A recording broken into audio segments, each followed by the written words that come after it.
Welcome to the Recruiter Startup Podcast. My name's Dualta, and in this podcast series, I will be speaking to investors, advisors, entrepreneurs, and recruiters who are based all over the world, and we will be discussing how to set up, operate, and scale a world-class recruitment company. Today, I'm speaking with Lloyd Gordon. He is the CEO of Focus Cloud. They're an ERP recruitment firm, and they're only based just up the road from me in Gatwick. He also has an office in London, and he talked to me about his plans for world domination. He is not messing about. He's got up to over 20 people within the first few years of business. He's got the background, he's got the chops for it, and he's going to scale this business to over 100 people over the next few years. He's filling jobs all around the world, and he's confident that he's got the formula and the secret sauce to make it all work. So I hope you all enjoy this one. Some interesting stuff about Lloyd. He was trying to be a professional footballer. That didn't work out. Got into sales. And then, like a lot of us, the wonderful world of agency recruitment opened its arms to him, and he got good at it. And then he got really good at it. And then he got so good he had to set up his own recruitment firm. And now he's trying to make other people good at it. So hope you all learned something from this. Interesting wee business he has. You know, doing a lot of contract work around the world out of his central hub in Gatwick. So he'll win major projects, get them exclusive, fill multiple roles within one niche, and they're becoming the expert within Workday, which is the space that they work in, and that there for me really works.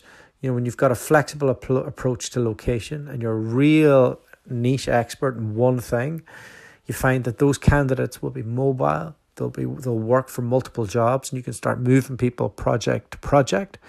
And that's what they've done. They've done it well, and he's really passionate about growing his recruitment business, as you'll hear. And I hope you enjoy.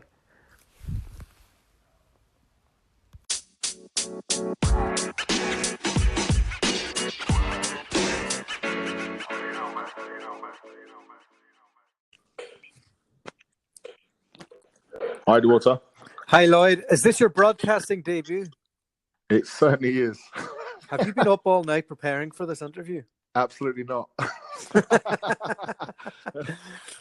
That's exactly how I like people. Completely unprepared and unaware completely how unprepared, this is going to go. A little bit stressed with the day that's happened so far. All good, all positive though. Nothing's gone wrong. So just not enough time. Which is that's what you get for trying to take over the world. I know. Yeah, I wish someone had told me that before I started.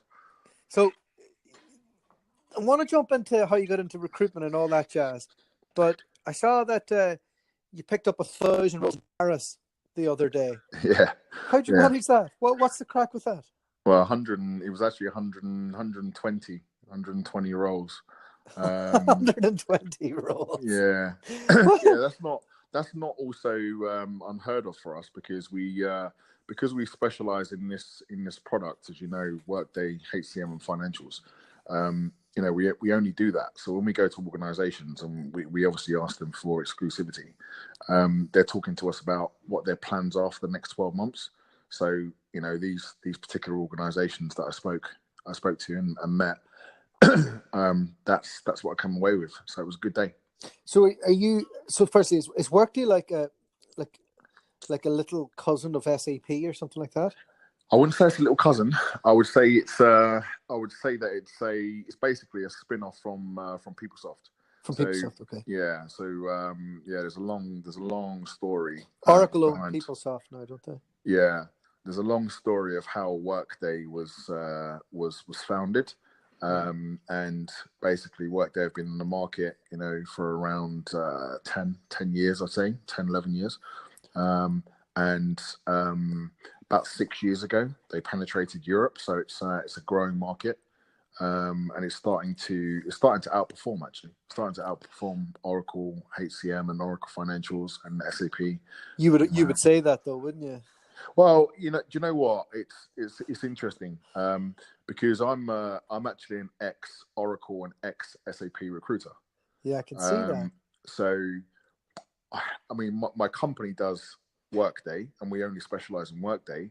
But yes, I have an allegiance to that product, and my whole company's built around that product. And if that product does well, my company does well. But I also take an objective view. So if I believe that, if I believed that the SAP or Oracle was outperforming the product that we've chosen, which is Workday, then my company's called Focus Cloud. We can easily diverse into different areas. Sure, you can. Now, jump me into how you got into recruitment. It's quite a while ago.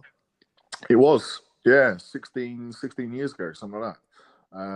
So do you want the long story? Do you want give me the long story. Let's go into some of it, because it'll tell us why you're trying to take over the world now. Okay, well, that starts from childhood. Let's not go there. Yeah. Well, the whole take over the world thing is I think it's important that you hear that. So it's basically down to my father. Okay. My father always told me that I needed to be the best at whatever I do, and I've done various things that I've specialized in over the time of my life, and football was one of them. So I used to play quite a high level of football. How'd you go? Yeah, well, I did my work experience when I was 15. I did my work experience at Reading Football Club. Okay. And so Reading, where normal people go and do some filing or something like that, I was doing pre-season training with Reading. And as a result of that... What year was that? Sorry? What year was that? You're asking me. So I'm 41 now. So when I was 15, so 26 years ago? All right. So before the Premier League? No, the Premier League, I believe the Premier League was around. I think the Premier League was around, yeah. But Reading wasn't in the Premier League at the time. They got promoted the following season.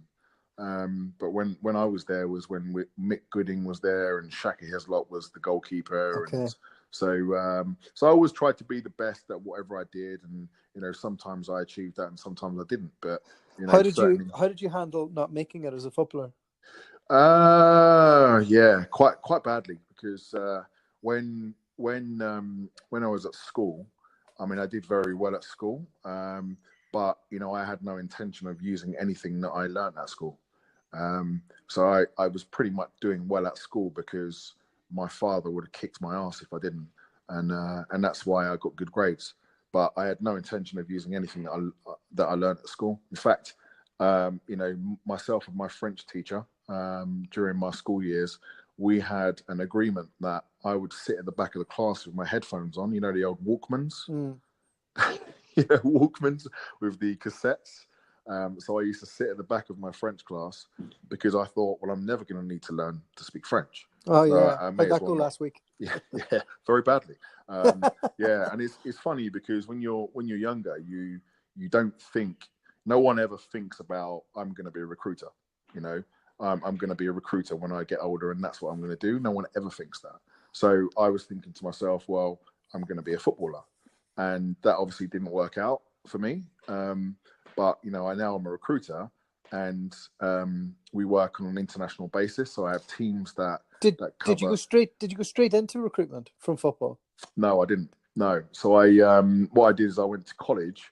And this is pretty much how I started in recruitment. So I was taking myself through college, and I used to mop floors at Gatwick Airport of a night time. So I used to work nights, go to college in the day. This sounds like Good Will Hunting. Yeah, something like that. Were you solving equations on the way in the runway and stuff? No, this is actually a true story.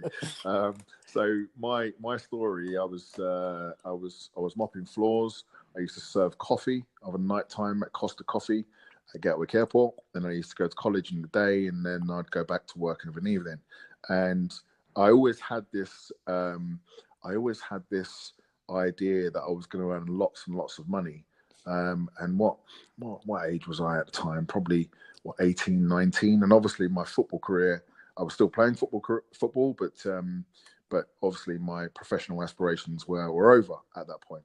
So I needed to earn lots of money. I wasn't earning lots of money at the time. I was earning like £6 an hour or something. Was that to justify your father's need for you to be the best? I was trying to take myself to college and make sure I can, afford my car and things like that, and just support myself. So that's why I was doing what I was doing. I was, like I said, I was serving coffee and mopping the floors. Yeah. And we used to have a local paper called the Herald. And one night I looked in the local paper and there was an 0800 number, and it said earn £1,000 a week. So I was like, well, I'm earning 200 or something like that at the moment. I'd like to earn £1,000 a week. That was more than the assistant manager and the manager at Costa Coffee at the time. So I rang the number the following day, and I went for the interview. They called me along for the interview. Turned out to be a double glazing company. So a company that sells double glazing called Weatherseal Windows. And I turn up and I get the job, and I started the following week, actually, no notice or anything. So they said, we want you to go down to Wales and learn sales. So you can't sell this product without having some sales training. So the following week I was in Wales for, I think it was a week, learning how to sell. I think I had a good brainwashing session though. Oh, the brainwashing session was, it was ridiculous what they do. The sales training that you receive going through something like that, direct sales, is fantastic. And they, absolutely. You touched on the point of brainwashing. I mean, they brainwashed me that window was the best, and I didn't know any different. So when I came into the field, I believed 150% that window that I was selling in people's houses of a nighttime was the best window on the market, and there was nothing that touched it, because they brainwashed me to believe that. Yeah, recruitment firms are good at that too. Yeah, absolutely. And I think you need to believe in your product, right? If you don't believe in the company that you work for, as I've grown up and become a little bit more mature, I need to believe in the product. I genuinely need to believe in it in order for me to be able to sell it. I've said this before. When I was working for Robert Walters, I thought people that worked for Hayes and S3 were actually sick. like there was something genetically wrong with them that they would end up in that situation. Yeah. But I think look at the S3 companies. I mean, they produce some of the most successful recruiters out of that brand that any recruitment have produced. But definitely produced the most successful group of business leaders. Yeah. And we've had tons on this podcast that have started their career in that mold, and have gone on to take on some of the biggest recruitment firms in the world. Yeah, yeah. So their training absolutely works. So you graduated from the old Windows sales, into recruitment. Yeah. So you got into SAP recruitment straight away, ERP recruitment? No, I didn't. So I did the Windows sales for about a year or so. Right. And what happened was a gentleman that owned a recruitment business, a local recruitment business, kept on coming into the office. And my name was always top. So in the first 4 weeks, you're treated as a rookie. So I won rookie of the week every week for the first 4 weeks. And then on my fourth week, actually, I was thinking, well, just because I'm a rookie, it doesn't necessarily mean that I can't win the salesperson of the week, because you had two awards. You had rookie and then salesperson. And these salespeople had been doing this job, selling Windows, for a long, long time. And I'd been doing it for 3 weeks. And I thought, wouldn't it be cool if I could win that in my fourth week? And that's what I did. I won it in my fourth week. Very good. So everyone was kind of gobsmacked that this little 18, 19-year-old had come in after 3 weeks and smashed these experienced double glazing salespeople. But double glazing was a really good training ground for me. If you can do sales. Yeah, it was hard sales. It was if you watch Salesman from Hell on TV, that's what I used to do. So the lead was already set up. I would go into someone's house, let's say 8 o'clock at night.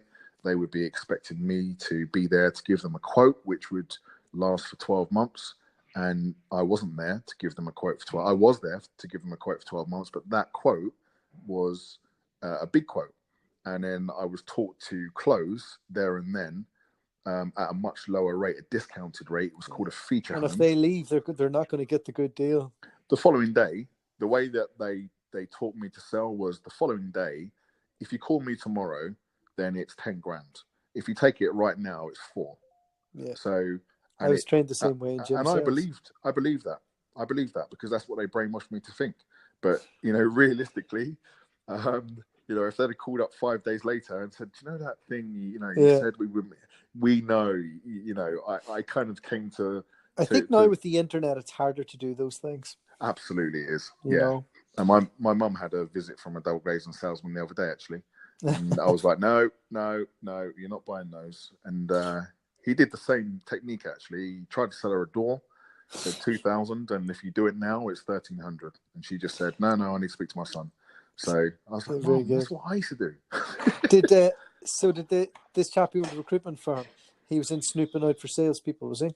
Yeah, he was. He was. So my name was always top of the leaderboard, and he said to me, "You should do recruitment." So I was getting a little bit cheesed off with the long hours. I was coming out of people's houses at 12 o'clock at night. Literally, the leads. The sales process for that was supposed to be an hour, but literally you was in there for 3 hours at a minimum. So I was coming out of people's houses at 11, 12, 1 o'clock in the morning. And my girlfriend at the time thought I was having an affair, which I wasn't. I was just working. So sure you weren't. I thought Shout to out myself, to the girlfriend. Yeah, I thought to myself, maybe I should try and do something different. That's what I did. So I went into recruitment, and this is strange how this happened as well. When I started in recruitment, I did, it was actually an industrial recruitment company. So we used to place pretty much anyone with arms and legs who walked in off the street. We would have them out at a DVD manufacturing business the following day. And then I said to him, I don't really want to be messing around on industrial anymore. I want to do something a bit call come through. I want to do something a bit more interesting. So I opened the local paper and started calling around all the adverts that were in the paper. On your app. Sorry, that's my Apple Watch. And just stick her on Do Not Disturb. Give me 2 seconds. Sorry. There you go. Airplane mode. So I called this business and I went into my sales pitch.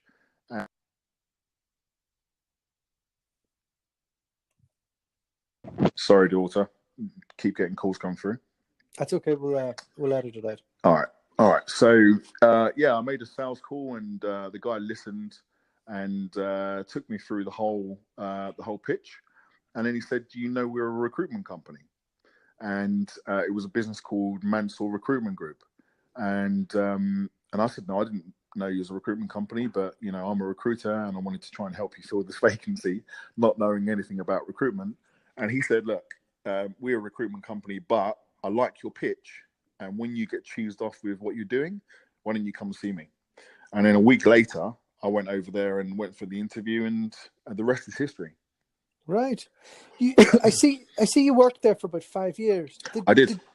So is this the second time you've tried to set up your own recruitment business? The second time I've set up So Focus Cloud, yes. Focus Cloud is my second business. Great. Walk us through the first one and maybe some of the lessons learned. I think lessons learned was to be 100% focused on what you're trying to do from the first one. So the first one I did was 10, 11 years ago. If not just before the recession. Yeah, if not longer than that, actually. And I partnered up with someone I'm very good friends with now, still, and it just didn't work. We used to do the construction and engineering market. Right. And that led you to joining Maximus IT. It certainly did. Yeah. So what I did is I left Maximus. So after my first 5 years of recruitment, I left Mansell because I wanted to. And I actually didn't start my own business at that point. I went to one of their biggest competitors. Right. And I did that because I wanted to prove to myself that I could do what I did at Mansell somewhere else from scratch before I took the plunge. And I did that. Did really well there. Stayed there for about a year, and then Steve Mansell called me up and said, "I'm starting a recruitment business in the city. You told me that you wanted your own recruitment company. How do you want to? How do you want to? How would you feel about having 33% of this business?" And I kind of thought, MD. All I saw was my business card with MD on it. So we did that together. Which was that? Which company? That was an organization called Big Red 7. So it's not actually on my LinkedIn profile. Oh, okay. It was a recruitment to recruitment business, which is why it's not on my LinkedIn profile. So I stayed there for about a year, I guess, 9 months. And I hated rec to rec. It's a tough game, hey? Yeah, I mean, it was never. It's not as easy as IT. My thoughts. Well, actually, I found it was. So you didn't scale your business in rec to rec? No. Well, the issue I had, the ability to make money. I wanted to be a multi-millionaire. Yeah. And if you don't have contract revenue, you can't sell your business for high amounts. And with a rec to rec business, it's pure perm, of course. So I quickly realized that this is not going to make me a multi-millionaire. So I did talk to Steve at the time and say we should probably diverse into IT or technical engineering, whatever it is. And he didn't want to set up a business in competition with Mansell, of course. So I ended up leaving that organization. And that's when I did the business with my friend Ben, which didn't quite work. And it's totally my fault why that didn't work. Why is it totally your fault? What type of mistakes did you make? Type of mistakes. I just don't think that I was. I think number one, I'm the sort of person that with Big Red 7, I'd like to believe that I was pretty much in control of the business with Big Red 7. I had 2 business partners at the time, but they were pretty much silent business partners. So they were just the money men. And I was able to steer that business and grow that business how I wanted to, but then I didn't like the sector. So, as I said, it was never going to make me a multi-millionaire. With the business after that, Corrigan Bentley, I wasn't in control of that. I was a 49% shareholder of that business. I didn't feel as though I could make my own decisions as such. And I wasn't really focused at the time to do. Tell me this: why did you agree to 49%? I think I wanted to get back to engineering and IT so much that it didn't really matter to me what the percentage was. I just wanted to be a business owner in a sector that I really wanted to do. And Ben wanted to start a business on the side of his current business. Which he didn't have technical and engineering, and that's what we did. Okay. Yeah, you're taking me back. You're taking me back a long time now. So you went right back into joining another firm, Maximus IT. Yeah. So basically, from my rec to rec days, I did rec to rec, a lot of money doing rec to rec, and there tended to be a few businesses that I'd done lots and lots of business with. And even though I wasn't doing recruitment to recruitment anymore, I still maintained those relationships with those businesses. So when I decided, look, I don't really think this is going to work out for me, I called those 3 companies and said, I'm looking. And I knew they was interested in my profile from when I used to do business with them. There was only 3 companies that I had the respect for, let's say, to go and join, and I knew this would be my step, let's say, into the IT market. And one of the things that I'd noticed as well, so I'm at the time I was an engineering recruiter, engineering and technical.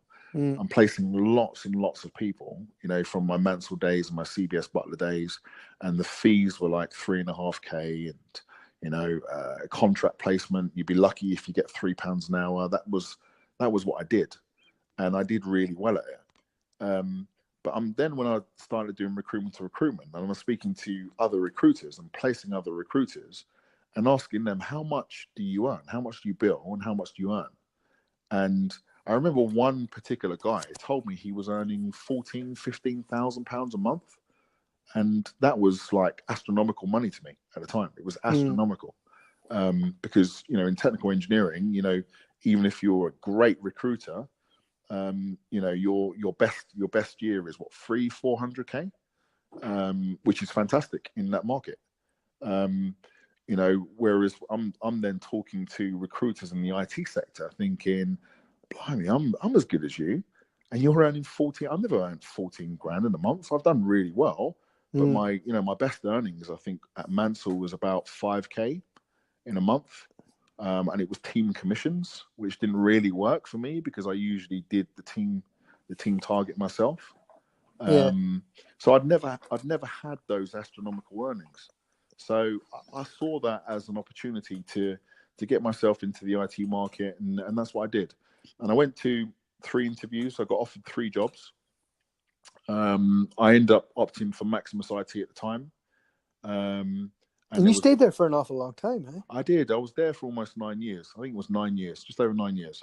What could they have done to keep you?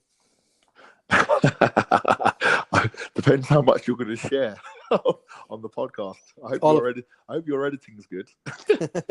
Go on, tell me. Yeah, I mean there is a story behind this. They could have done to keep me is they could have given me a larger share of the business without me having to scratch and fight for it. That's what I could have done. It's always down to pride and respect. Yeah, I mean, if you'd have asked me this 3 years ago when I started Focus Cloud, I probably would have given you a different answer to that. When you leave a business, and certainly in the way that I did with Maximus, no hard feelings at all. But at the time, there was very hard feelings because it was the way that it was done. From my point of view, I think I did everything that I could possibly do, which was all above board. But I think that I think I've worked with somebody you probably employed. Yeah, who's that? Shaylin Mystery. Shaylin Mystery used to be my senior resourcer, and he helped. So my best ever billings in the Oracle market was about 750, maybe 800,000 in a year, and Shaylin Mystery was my resourcer. There you go. Yeah. So he sat next to me at Robert Walters in Australia. Oh wow. Okay, so you're the guy that took him out. No, I was just a senior consultant. He came on. I think he mentioned your name to me. Is that right? Yeah, small world. Shaylin Mystery is fantastic. He really helped, because when I started at Maximus, I was an engineering and technical recruiter, and someone said Oracle to me. I'm like, well, what's that? I didn't particularly know about IT. I wasn't IT literate. ERP to me was ERP. So how am I going to do this? And I knew that there was really good recruiters, and I wanted to be the best. I knew there was really good recruiters in this market, so I was just focused on becoming number one, and that's what I did. But it was a steep learning that I noticed as well when I was doing Oracle, and the same for SAP, and the same now as well, is you are recruiting against, or you're competing against as good as people as you. So the way that they do things is as good as I could do. So I had to do something different. When you set up your own business, what stuff did you bring with you? What did you leave behind? Well, I left behind most of my network. So when I decided to to set up Focus Cloud, I promised my boss at the time that I wouldn't take anything with me, and I didn't take anything with me. I set up Focus with nothing. On day one, I had no clients. On day one, I had no candidates. So it was literally from scratch. I know a lot of people, they set up recruitment companies and they've taken X, Y, and Z with them, so that gives them a little bit of a foothold. But that wasn't the case for me. It was literally on day one, and I actually started this business at Steve Mansell's offices. So the first guy that I worked for, the first real recruitment job I had for 5 years, I called him up and I said, I'm starting a business. I need an office. Can I use your office? And he said yes. So he really helped me. He really helped me from day one with lots of advice and things like that as well. And I sat there, on day one, and then I had my CRM, and my CRM had nothing on it, and I thought, shit, what have I done? Well, okay, let's jump into some specifics here. Firstly, why did you choose the niche that you went into? Well, the business was called Focus ERP. Okay. So did you fall into Workday or? No. So towards the end of my tenure at Maximus, I'd played around with Workday. I'd placed a few people, and I'd been hearing a lot about this new product that was coming to Europe called Workday. But at the time, in my last few years, I was £1 million plus a year, was 1.5 million. I used to hear about you from Shaylin, all right. Yeah, I mean, I did really well. I'm really fortunate. I did very, very well in recruitment. I did very well at Maximus. Did you put a few pounds aside? Yeah, I did, and I'm not going to go into what happened, when I left, and what put me under pressure. Well, let's just say that I was under financial pressure, and I shouldn't have been under financial pressure. When you leave a business, I believe that you're owed. You should get paid everything you're. Me so to start Focus with X amount of pounds, and I didn't have X amount of pounds to start Focus with, and I had to put my house. I had to put my house on the line. I took a loan secured against my house to start this business, and that shouldn't have been the case. And that was down. I suppose for anybody listening, you're probably not like the nature. Just from my brief understanding of what you guys did through Shaden, you filled a lot of contracts. So in multiple locations and all the rest. So you would have need more money than just setting up for a little perm business, right? Yeah, I mean, I can do perm as well as I know how to do perm as well as I know how to do contract. I'm one of the lucky ones, but I didn't know what I was going to do. The truth of the matter is I didn't know what I was going to do, what I was going to focus on when I started Focus. I just knew it was going to be an ERP company, ERP company with the technologies that I'd learned over all those years. So Focus ERP started off being an SAP, an Oracle, and a Workday recruiter, and those were the areas that we focused on. I didn't have any focus of whether this was going to be contract or perm. Chances of me leaving Maximus meant that it didn't really matter what it was. It wasn't perm or contract recruitment. It was get money quick. Otherwise, you're going to lose your house, and your family are going to be out on the street. And that was how it was for me. It was. How did you go get that money? Well, I took a loan from the bank. I had to put my house on the line for it as well. What I did as well is when I was planning to start Focus, so there was a 3-week period. There was supposed to be 3 months, but it ended up being 3 weeks for whatever reason. I'd been planning what I was going to do to plan to start Focus ERP in January. And in reality, I started it in September 2015. And that was 3 weeks after I'd handed my notice in.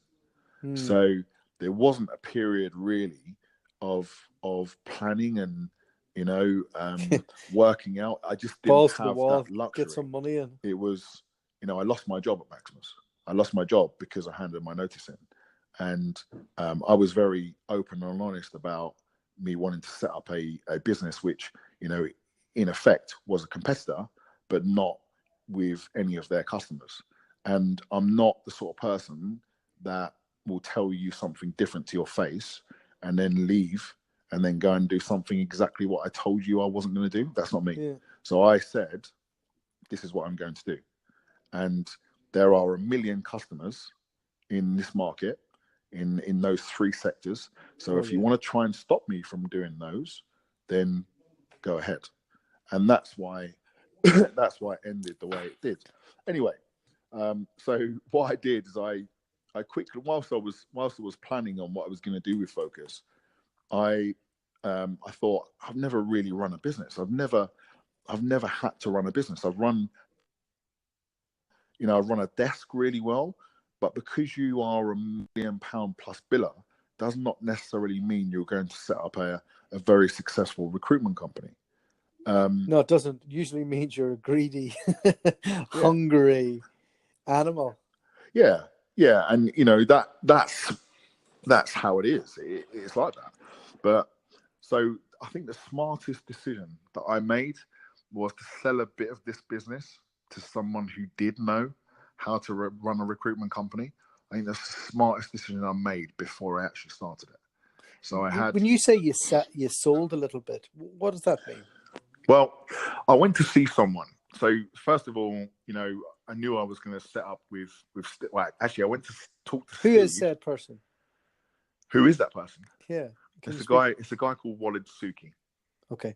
So Lloyd was the founder of Accountancy Editions. So anything that he's still our chairman. Very much involved in this business, Focus Cloud, and he's been with us from the start of this journey. And I went to him and said, I'm going to start this company. And he knew me from my Mansell days, so he knew I could deliver, but he had no idea what I'd done in between. And he took a leap of faith, and he bought a percentage of it, a 5% share, with cash, of course. But the cash aside, the smartest thing I did before I set this business up was getting him involved, because so basically you were buying an advisor for future. Yeah, I was buying someone who knew how to run a recruitment company, had been through all of the crap that you go through. I needed someone to say, I didn't know that I needed this, but now when I think back, who told you to go out and find him and do that? I decided that myself. I know what my capabilities are, and yes, if you stick me on the desk and you give me a phone, and I don't care whether it's a cold desk or not, I'm going to make that desk very, very successful. But that's not a business. That's not business. That is a desk. And there's all sorts of things that happen. All sorts of things that have happened to me in the last 3 years, and without him being around and saying this is normal, just that. It's a nice bit of self-reflection, though. Yeah, just that person who's already been there and done it. If you. But it's interesting that you were able to pinpoint your own frailties. Yeah, it's my weakness. It was my improvement point, right? I don't know what I don't know. I know how to run a desk, but I want to build this business to 100 people. So just because you want to sell it, because you want to be a multimillionaire. No, not because of that. I got different reasons why I'm doing this. It's not because of money. Don't forget, many years ago when I was doing Rec to Rec, that was my ambitions. And when I was at Maximus, was never to become, very rich, which I was earning a lot of money at Maximus, but that does not stay. Once you earn a certain amount of money, what do you do with it? There's loads of money floating around in recruitment. There's some very rich people who still run desks on a day-to-day basis, and it has to be something. It has to be something different. Yeah, it is. Yeah, it's for me. It's about the game. I'm sure you'll invest in other people, or you'll do that. But surely you set up a company and you grow it to 100 so you can exit, so you can then do the next thing. Like rarely you'll see somebody who get a business grow to 100 without the view to selling it. Well, it's 3 years on now, and we're a multi-million-pound turnover business, and we've just had every year. So in the first year, we made a very healthy profit in our first year from scratch. Fantastic. In our second year, we doubled our profit in our second year, and we've just had our accounts done for our third year, and we've doubled our profit again. So it's not about the money for me. It's not that. And if anyone ever does this job or ever starts a business for money, I think that's not gonna last that long. And Lloyd, you're currently at are you at about 25 billers? Yeah, we got 26 people, including our back office team. So how would you describe your company in terms of other recruitment agencies out there? Like if somebody said, "Oh, what type of recruitment agency do you have?" What would you say? Well, we're obviously very specialized. So, after the first year, I decided to drop the SAP side of things and drop the Oracle side of things, and we became the first recruitment company to focus 100% on Workday. That's all we do. So, it's clever. What would I say? What would I say about this business? I would say that we've got 2 live offices with people, and some satellite locations. And in the UK, we have a Gatwick office and a Liverpool Street office. And I would say that one thing about this business is we tend to hire very similar types of profiles. So people who, everyone's money motivated, of course, who's in recruitment, but we tend to hire people that are not just money motivated, because we're trying to build something where we're giving our customers a fantastic service. And you can earn money in recruitment without giving a fantastic service. So it needs to be about something else. Tell me, what's the biggest challenge from getting the business where it is right now at 25 billers to 100? I think the biggest challenge that I've had. So go back one step. So from making it, a one-person company to a 25 man company, has been thinking about probably infrastructure. Yeah. Infrastructure. We just took off from day one. We really did. And when we started focusing on the Workday market, and because we'd already delivered to various companies, we got some very loyal companies, and we obviously go for exclusivity and things like that. I think that that's my track here, Dualta. That's okay. I was asking you about the challenges of getting from 30 to 100. Challenges. And you said that there was a lot of challenges from getting from like 3 and 4 to getting to where you're at right now. Yeah. So I think the biggest challenges that I've learned is, number one, if you are someone who always likes to do things properly, so in other words, if you want to sit in front of someone and tell someone something, then you have to deliver on that. And I always like to be treated the way I treat people. And I went into this business thinking that everyone that I would hire would have the same outlook and would treat me how I treat them. Yeah, good luck with that. Yeah. And I thought your rec days would have schooled you for that. Yeah, but it's different, isn't it? As a recruitment to recruitment consultant, you're talking to recruitment consultants who don't turn up to interviews or tell you they're going to do something, they don't do something. But it's different when you're running your business and you're trying to bring someone into your baby, and you sell your vision to someone and they choose to join you over someone else.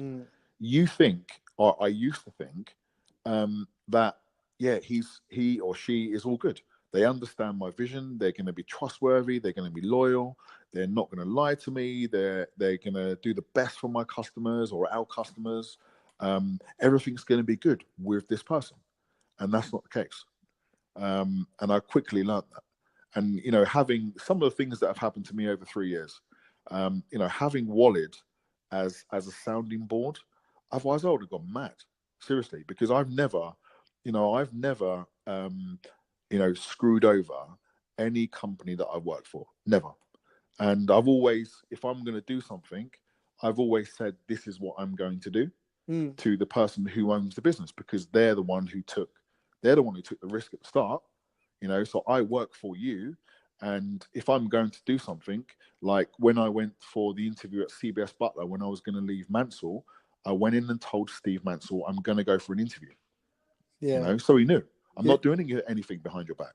Yeah, and this was you can't expect people to come up and go, "Hey Lloyd, think I might go have a chat with another company. I'm not really going to leave though, so yeah, good business as usual, No, I was going to leave. I was going to leave Mansell. I was going to leave, and I said to him, I want to, Steve Mansell, who is one of my best friends today.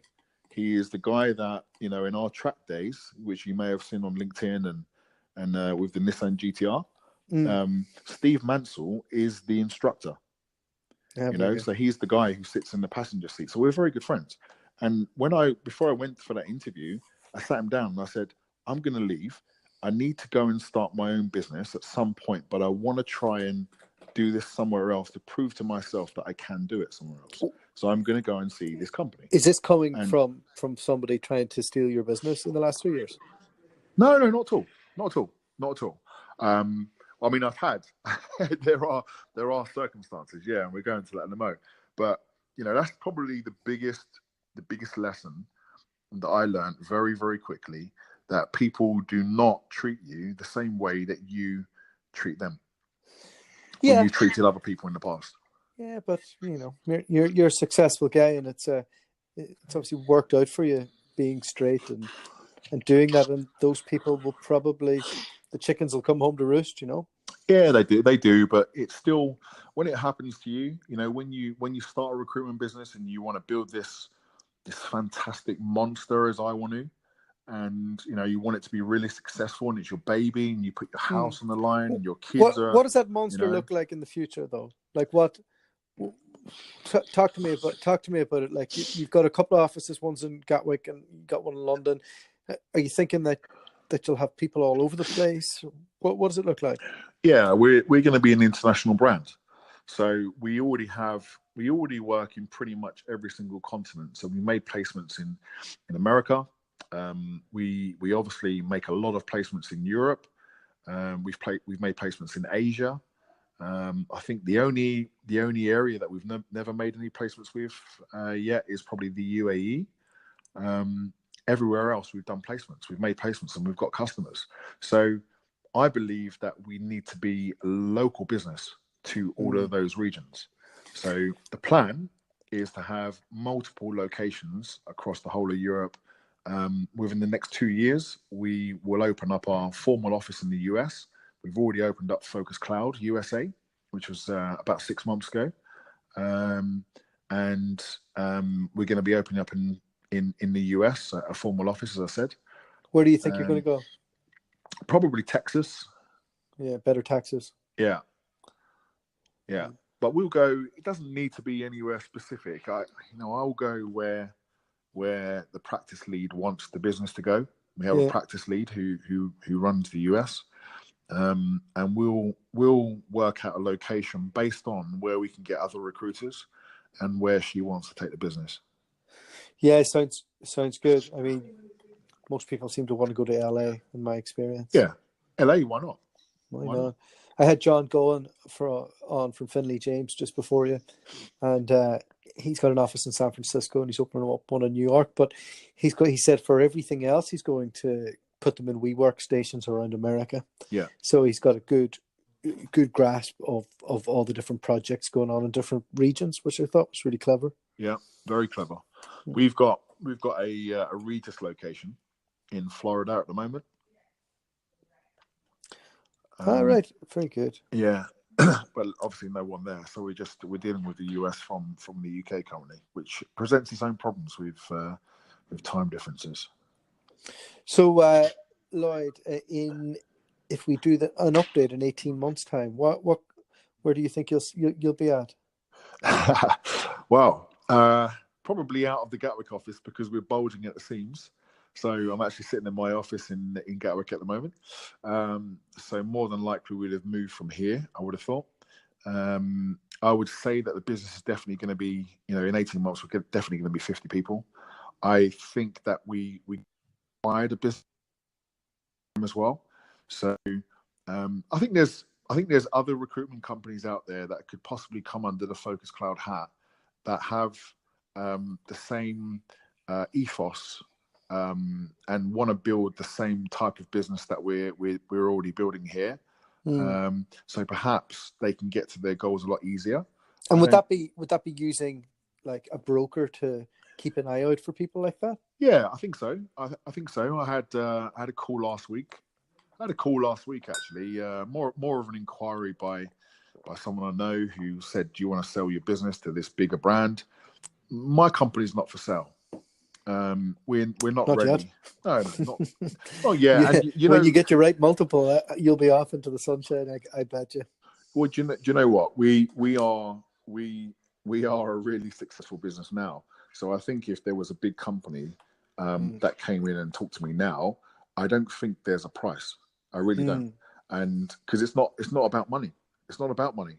It's about building a really cool business that's known for delivering quality of service to the customers. And I don't think we've done that yet. So what would be the point in selling it? To finish up, Lloyd, what's your favorite part about your job now? And what's most of your time spent doing as a business owner? Well, I'm still very much at the forefront of recruitment. So I still talk to customers and I still talk to candidates, still make placements. I have not lost the love for this game. So even though I run a business and my role has evolved over the last three years. So in the first year I wouldn't say it was anywhere close to what a CEO needs to be. Now I would say I run this business. I run this business now. So I think I just love recruitment. I love the game. I love the fact that you call a customer and that customer wants your help, but maybe they don't know that they want your help. And I like the fact that you can impress people. So one of our core values is 24/7 as a business. So that means that we are available for our customers and our candidates 24 hours a day, 7 days a week, and it's real. I generally have about 4 hours sleep a night, but if in my 4 hours one of my customers calls me and needs our help, then I will be there. And that's the same for every single person who works for this business, and it's one of the prerequisites we hire people. So this is what we do. This is our core values. Is that okay? So I think I haven't lost the love of this game. I think, a placement, a very small placement of maybe £50 a day or whatever it be, or the highest placement of whatever that might be, it means the same to us. It means the same to me. And one of the things I'm beginning to really like over the last two years or so is finding people who come into this business and seeing them earning lots and lots of money. We have some consultants here who earn a lot of money, and there's nothing more nothing makes me more happy than to sign a very, very high commission check. Sometimes double what I earn or what I'd heard is possible in the past. All right, Lloyd. Thanks very much for coming on and sharing your story. Oh, you're welcome. It's really interesting. I love how obsessed you are. I love how intense you are about it. And I think that sets the people who are okay at this apart from the people like you who are going to have massive exits in the future. Well, thank you. I hope you'll keep your word on that. All right, brilliant. I don't know what talk soon. Be there. I'm only 40. You're only yeah. Of course, you're only 40. Yeah. 4 hours sleep a night, lad. Yeah, 50 at the moment. All right. Okay, Lloyd. Talk to you again. Thank you. Thanks. Cheers, Walter. Bye.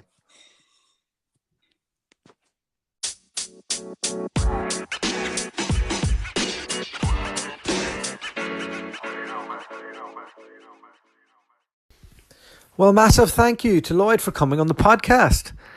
And a really impressive business he has.